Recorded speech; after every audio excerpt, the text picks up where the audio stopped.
Hello guys, तो कैसे हैं आप सभी। तो आज ही गाने शुरू करने से पहले अगर आप मेरे चैनल पर न्यू हैं तो प्लीज़ उसे सब्सक्राइब ज़रूर कीजिएगा। तो आज ही गाने शुरू करते हैं। इस बार तो मैंने ठान लिया है कि अपने माता पिता का सम्मान करने नहीं दूंगा।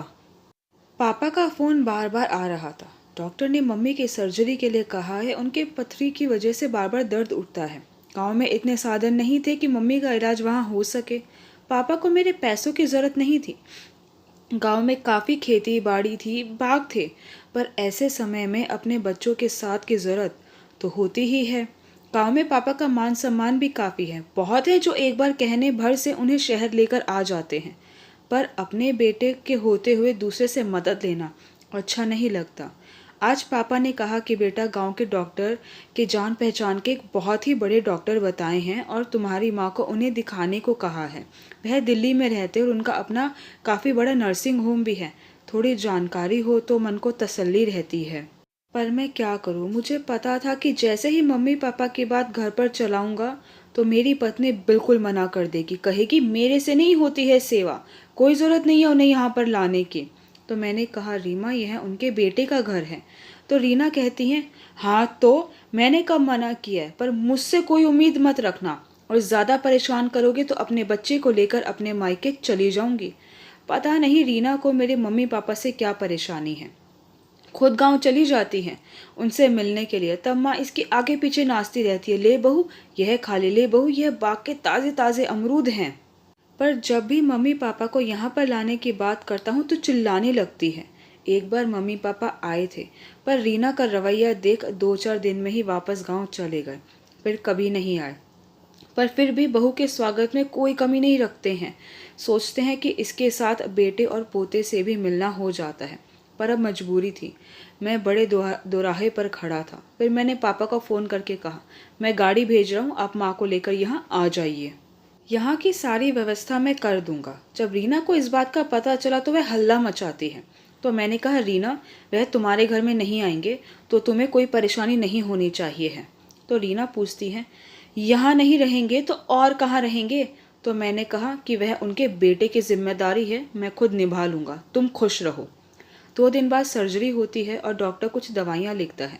उसके 2 दिन के बाद जब उन्हें हॉस्पिटल से छुट्टी मिलती है तो डॉक्टर कहता है, वैसे अभी ठीक है पर हफ्ते में एक बार दिखाने आना पड़ेगा। अब पीयूष उनके रहने की व्यवस्था के बारे में सोचता है।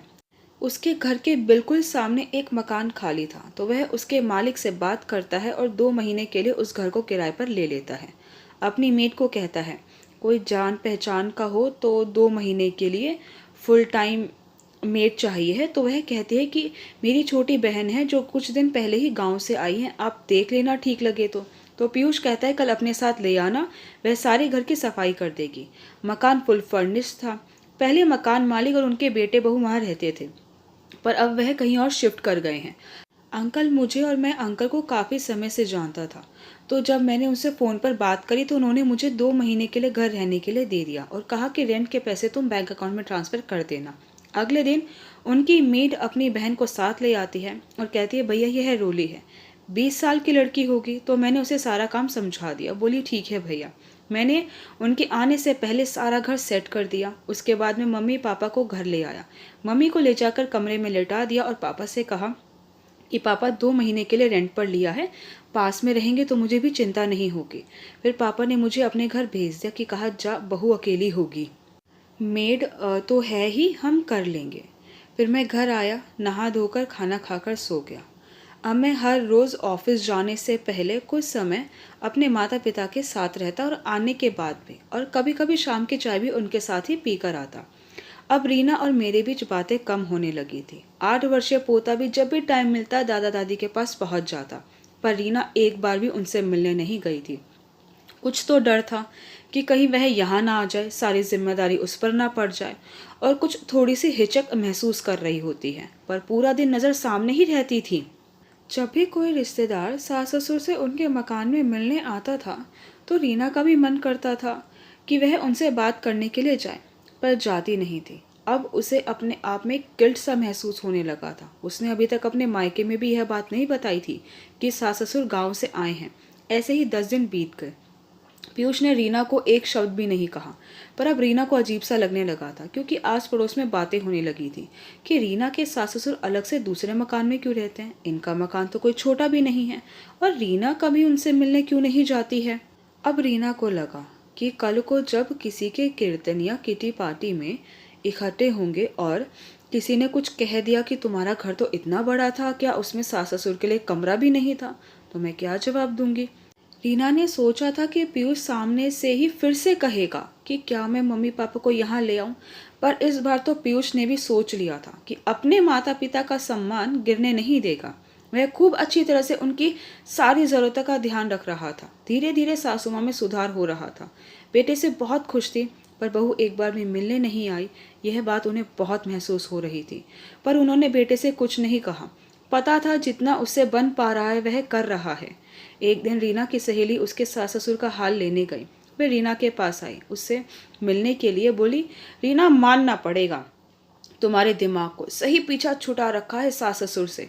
तो वह बोली, क्यों, पीछे कैसे छुटवा रखा है, सारा खर्चा सारा बंदोबस्त पीयूष ने ही तो किया है। तो वह कहती है, पीयूष उनका बेटा भी तो है, उसमें तुम्हारा क्या किरदार है। फिर रीना कुछ बोल नहीं पा रही थी, तो उसकी सहेली फिर कहती है, अरे मैं तो तेरी सहेली हूँ, मुझसे क्या शर्माना, कह दे, बुड्ढों से स्मेल आती है, वह भी गांव के। इतने में मेरा बेटा चिंटू आ जाता है और कहता है, आंटी अब ऐसे कैसे बात कर रही हो मेरे दादू दादी के बारे में, कोई ऐसे बोलता है बड़ों के बारे में, है ना मम्मा। तो रीना कहती है, हाँ बेटा। फिर वह अपने बेटे का हाथ पकड़ अपने सास ससुर के पास जाकर सासू माँ के पैरों में गिर उनसे माफ़ी मांगती है कि मम्मी जी मुझे माफ़ कर दीजिए। तो सासू माँ कहती है, क्या हुआ बेटा, खड़ी हो जा, हम तुझसे नाराज़ नहीं हैं, हर इंसान की अपनी सोच होती है। तो रीना कहती है, नहीं मम्मी जी पापा जी, मैंने बहुत गलत किया है, पर अब नहीं, अब आप अपने घर चलिए, हमें आपके साथ रहना है। तो ससुर जी कहते हैं, बहू हमें यहाँ कोई तकलीफ़ नहीं है, तुम परेशान मत हो। तो रीना कहती है, पापा जी इसका मतलब आपने मुझे माफ़ नहीं किया। तो फिर वह कहते हैं, अच्छा ठीक है चल पड़ेंगे, पहले पीयूष को तो ऑफिस से आ जाने दो। थोड़ी देर बाद पीयूष ऑफिस से आ जाता है तो उसके पापा उसे सारी बात बताते हैं, जिसे वह सुनकर बहुत खुश हो जाता है और अपने माता पिता को अपने घर ले आता है और सोचता है, सच इंसान थोड़ा धैर्य रखे तो सारे रिश्ते निभा सकता है। एक रिश्ते को खुश करने के लिए दूसरे रिश्ते को दुख नहीं देना पड़ा। पिता पुत्र पति पुरुष के भी कितने किरदार होते हैं। आई होप गाइस कि आपको मेरी वीडियो पसंद आई। आपको मेरी वीडियो पसंद आई है तो प्लीज़ उसे लाइक ज़रूर कीजिएगा, शेयर कीजिएगा, मुझे कमेंट करके ज़रूर बताइएगा कि आपको मेरी वीडियो कैसी लगी। अगर आपने अब तक मेरे चैनल को सब्सक्राइब नहीं किया तो प्लीज़ उसे सब्सक्राइब ज़रूर कीजिएगा। Thank you so much guys मेरी वीडियो देखने के लिए।